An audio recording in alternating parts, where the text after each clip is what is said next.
think what happened to me was because I was like really such a nerd. And What would happen if the velvet-voiced singer who once defined your most intimate memories was actually a cry for help cleverly disguised behind platinum singles? Maxwell. In August 2024, the love god did the unthinkable. Maxwell stood before the world not as a legend, but as a man trembling in his shoes, confessing that this industry nearly turned him into an empty music machine. After 30 years of dedication, he dropped a bombshell that shattered the Hollywood dream. His decade-long disappearances were not a choice, but a survival strategy against a system willing to toss out souls like yesterday's trash.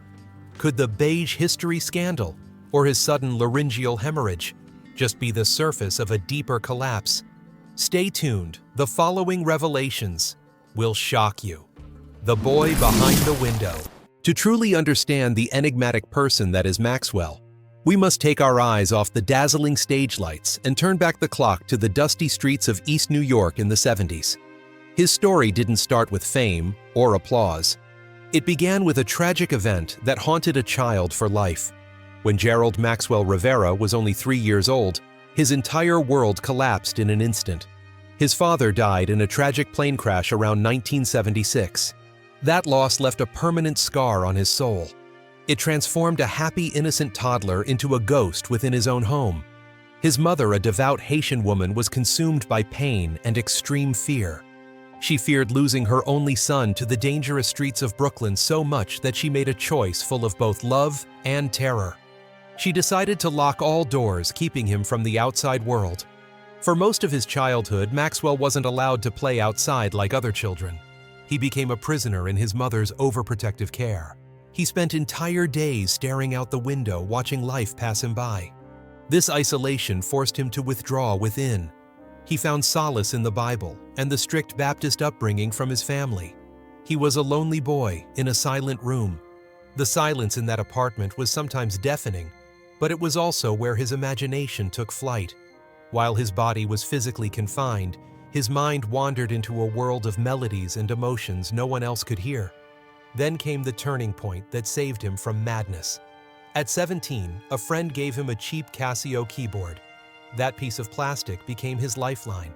You have to recall the context of New York in the early 90s. The streets were buzzing with the beats of hip-hop and the raw energy of rap. But Gerald was different. He was a shy, awkward kid with wild hair who never quite fit in. He was constantly mocked by classmates for his quirks and sullen demeanor. He didn't care about the trends around him. He was obsessed with the soulful music of the early 80s. Alone in his room, he taught himself to play various instruments and started his creative journey. That cheap keyboard became the tool that transformed his pain into the most beautiful music of his generation. The very isolation created to protect him, ironically, became the forge that shaped a musical genius. That loneliness not only shaped his unique artistic style, but also planted the seeds for the fear of crowds that would haunt him later in life. The unwanted masterpiece. You wouldn't believe where this legend truly began. He was once a nobody. He spent long, grueling hours working at the coffee shop in Union Square, cleaning up after strangers who never even bothered to notice his name. Gerald was just a dishwasher scrubbing grease off plates while the city bustled around him. He saw the world from the lowest rung. He felt the weight of every dirty dish. He scraped together spare change from small tips just to buy a few precious hours in a recording studio. This was his quiet rebellion against a bland life. He met his creative soulmate, Hod David, right in the midst of the steam and clattering in that kitchen. They worked together until 3 a.m. creating songs that the world wasn't ready for.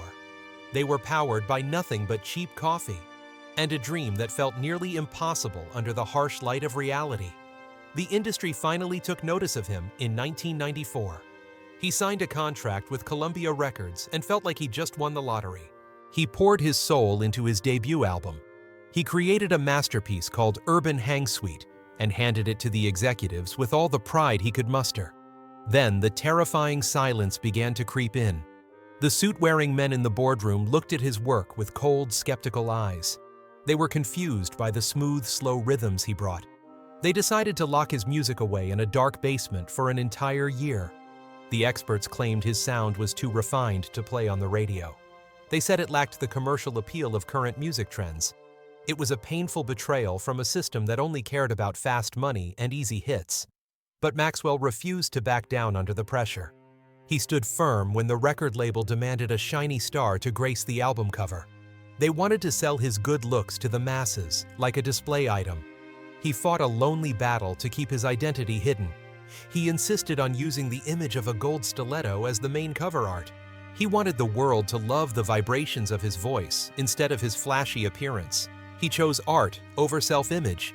It was a dangerous gamble for a kid from Brooklyn with so much to lose. The executives laughed at his stubbornness and waited for him to fail miserably.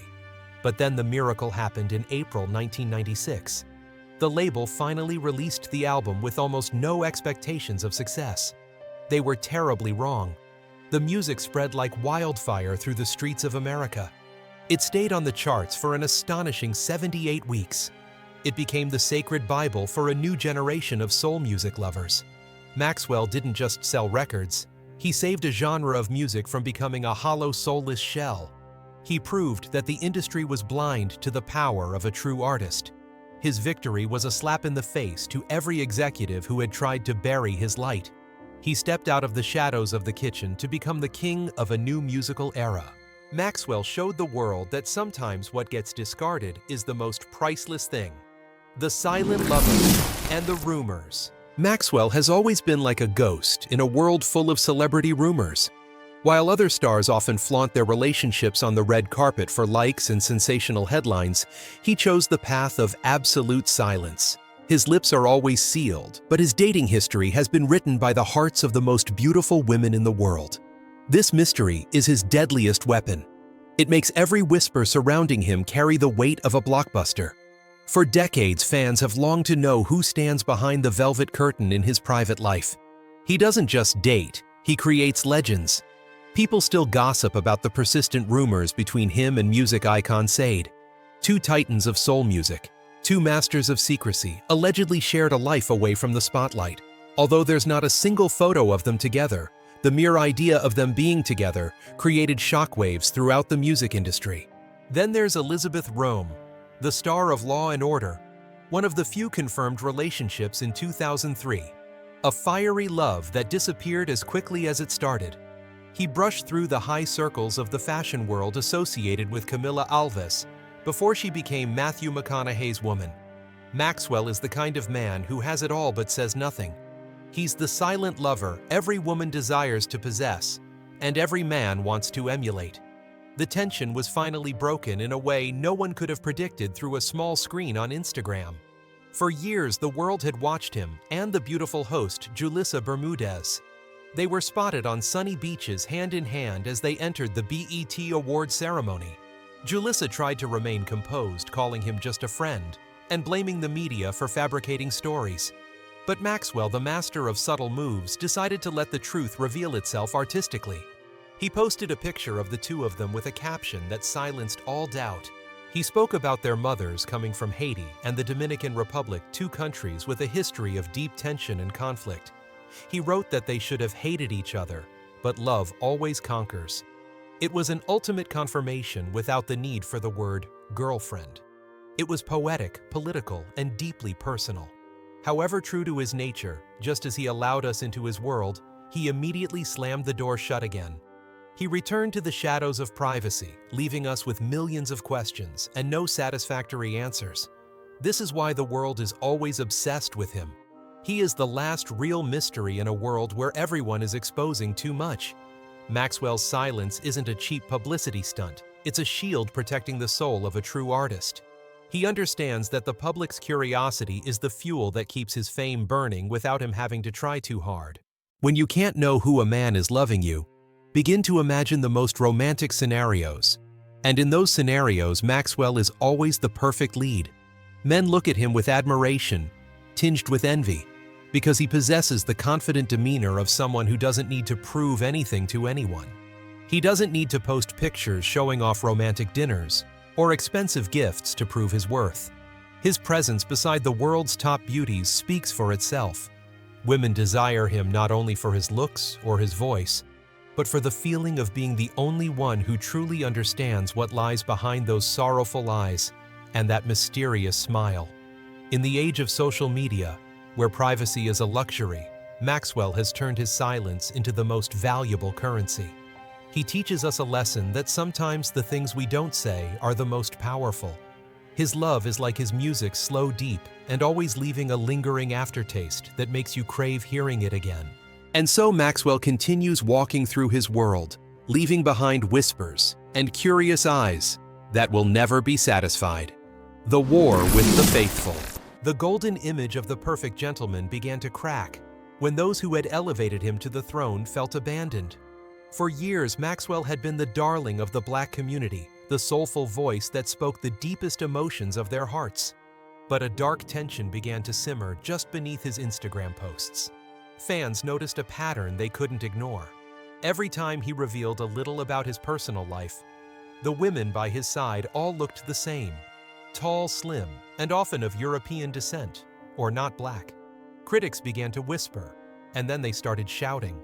They questioned why a man who profits from Black culture and soul music never seemed to honor Black women in his private life. They accused him of lacking diversity and forgetting the core audience that had supported him since his days as a waiter. Adoration was slowly turning into bitter resentment. Debates on social media became so heated it was hard to control. In 2013, a wave of criticism exploded on his personal page. Fans noticed he frequently posted pictures of happy travels with slim European standard beauties. One fan left a painful comment saying this choice lacked diversity and reminded him not to forget his loyal fan base. By then, Maxwell couldn't keep his usual calm. He angrily responded that he was tired of people meddling in his private life and insulting his friends with racist comments.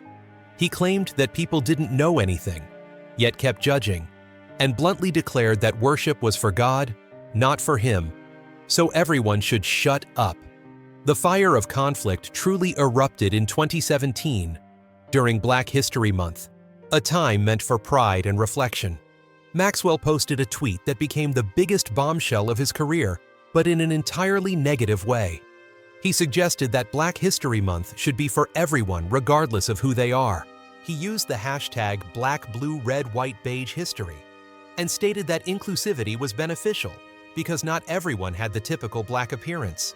The reaction from the community was instant and brutal. Fans felt deeply betrayed. They saw it as an attempt to whitewash a sacred day of remembrance.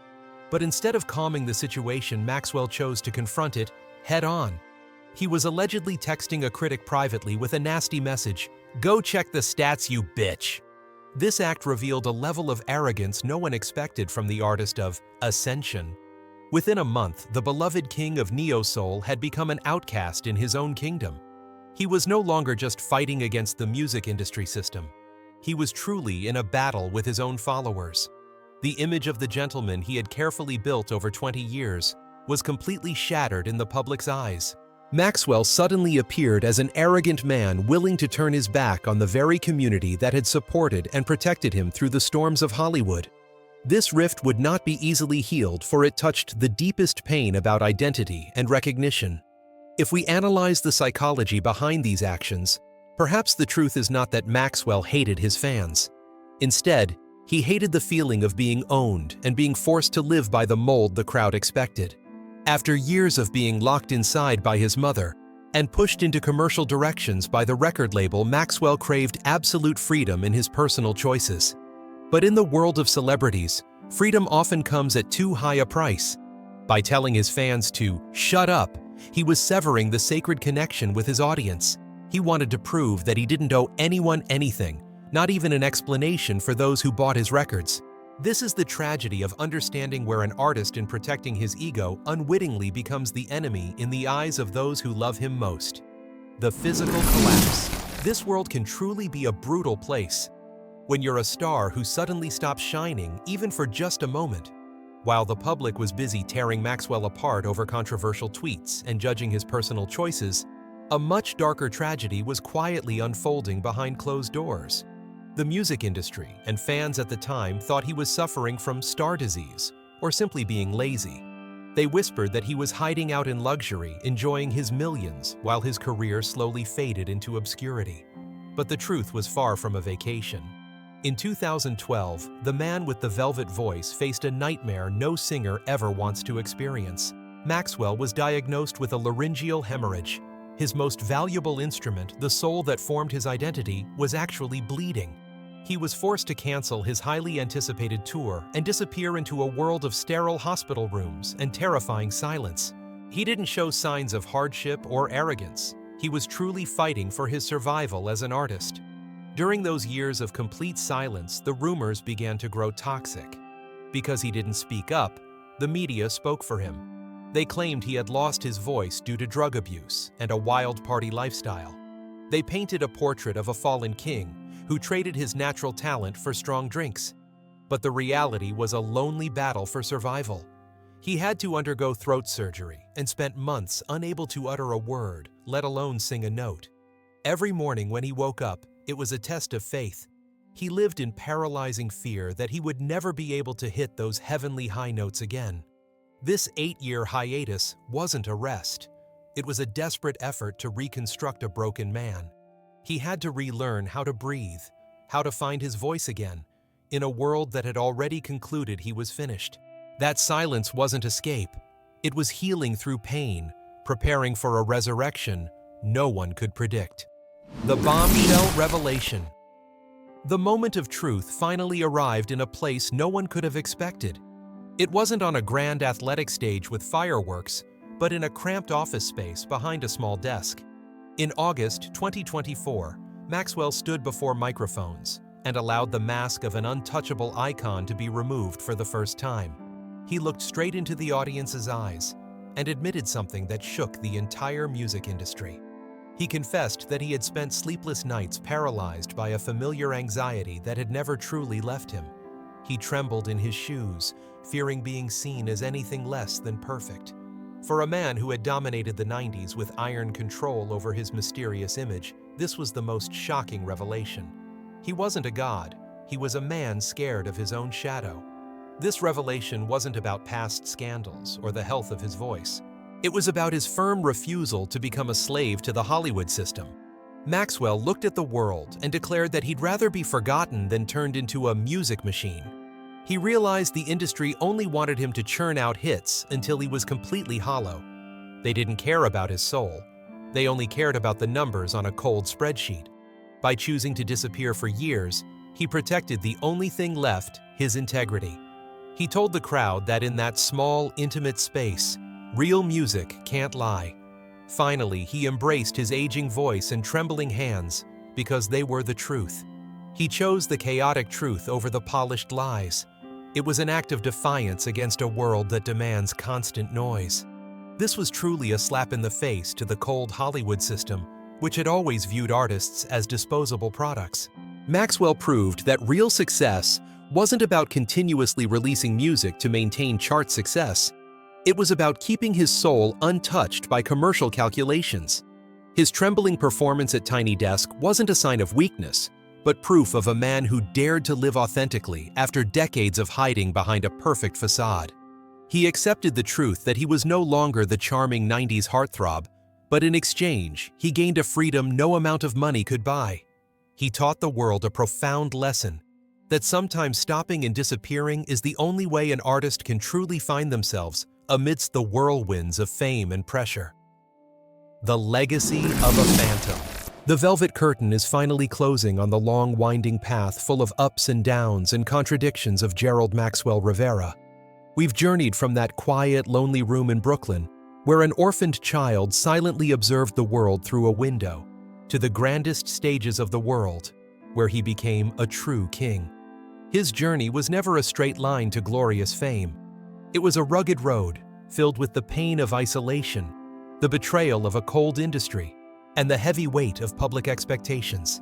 Maxwell emerged as a ghost, determined not to let the ghosts of the past haunt him. He fought fiercely against the record executives who wanted to sell his outer shell instead of his artistic soul, and he survived the physical collapse that nearly stole his voice forever. He was once called a genius, a difficult star, and even a betrayer of his own community. But no label can truly define who he is. He remains the ultimate ghost of the neo-soul era, a man whose presence is most evident even when people can't find him anywhere. Maxwell may not be the hardest-working star in this industry if you measure success by the number of albums released regularly every year. However, he is certainly the most conscious star we've ever witnessed. He chose mental health over swollen bank accounts. He chose silence over becoming a puppet for a system ready to discard artists like yesterday's trash. His legacy isn't just a collection of platinum singles or prestigious Grammy statues. His true legacy is the courage to disappear and the wisdom to know exactly when to return. He taught us all a valuable lesson, that the greatest work of an artist isn't the music they create, but the life they protect behind those melodies.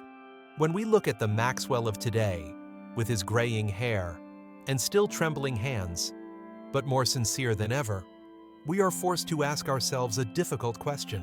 Do we really love this man for his art? Or are we just in love with the perfect image of mystery we've created in our own minds? Perhaps that ghost was never him. Perhaps the true ghost is the version of Maxwell we've always imposed and wanted him to be. His disappearance was an inevitable consequence, not a random choice. He left a profound mark on the memories of his audience and opened up a great question. Is the fleeting light of fame truly worth more than a life forgotten, but lived authentically? Maxwell proved that in a world where everyone is trying to shout to be noticed, silence is sometimes the strongest statement. He doesn't need to release music continuously to remind us of his existence. Every time he appears, whether trembling or with a shocking revelation, he reminds us that real art can never be mass-produced by any machine.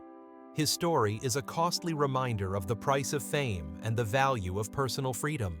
In the end, Maxwell owes us nothing, but we owe him respect for daring to be the most conscious ghost in a Hollywood full of fleeting dreams.